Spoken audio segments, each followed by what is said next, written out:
Life lesson about selecting your circle. I overheard at work a story about a friend of my colleague who had been invited to a party. What was particular about this person was that he never went to parties, hardly drank or smoked. He just worked and lived a quiet life. But he eventually decided to go. The party ended with him crashing into a pole while driving his friends home. He died. The toxicology report showed he was drunk. I didn't even know this person, but I wouldn't be wise if I didn't force myself to think seriously about it for myself, for my own life. Lesson number one I took from this story. Never step too far outside your personality when adapting to new environments. Explanation.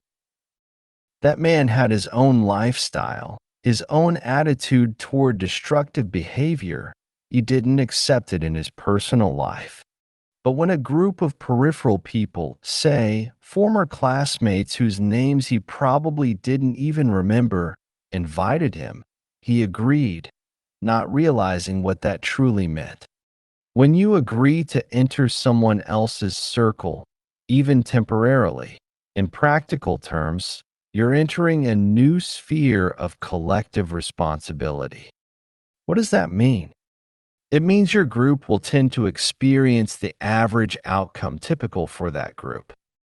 Example, if you decide to hang out with drug addicts, there's a high chance that your group will go through things typical for drug addicts. That could mean someone overdoses, someone gets arrested, or someone ends up in the hospital. It doesn't matter if you've never even drunk coffee in your life. The moment you step into a defective group known for destructive behavior, you begin to share their collective fate. If the police show up, it won't matter that you just came to watch, you're going to the station too.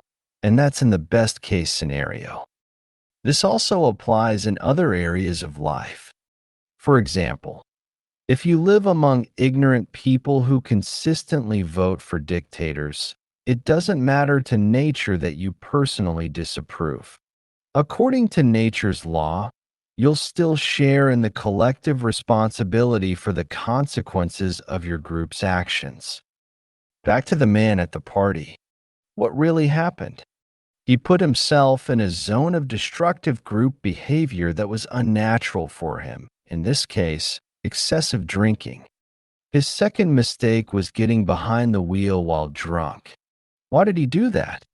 Because that state of intoxication was unfamiliar to him, and he simply didn't understand its consequences.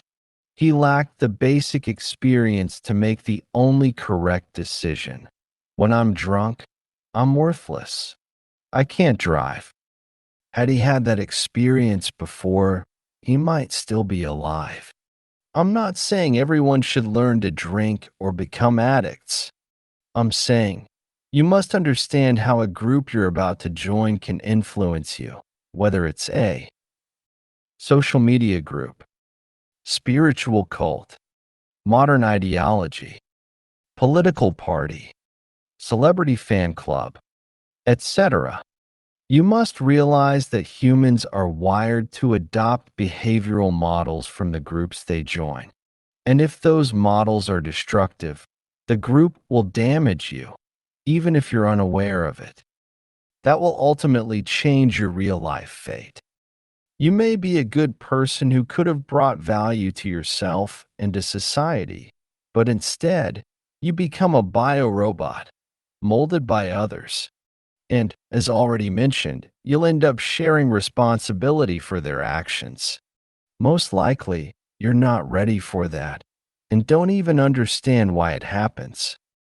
Lesson number 2, more practical.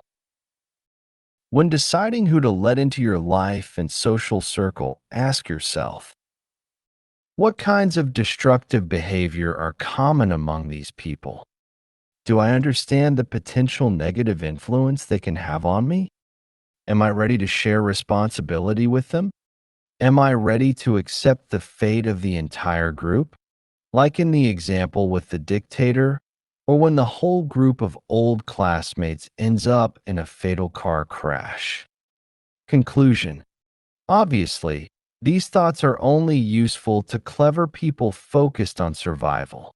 If someone only lives for fun and just wants a good time, this video will be meaningless to them. I'll only note this. The hero of that story probably had a very fun night with his friends. It was probably cool until the moment everything turned into tragedy. All the best.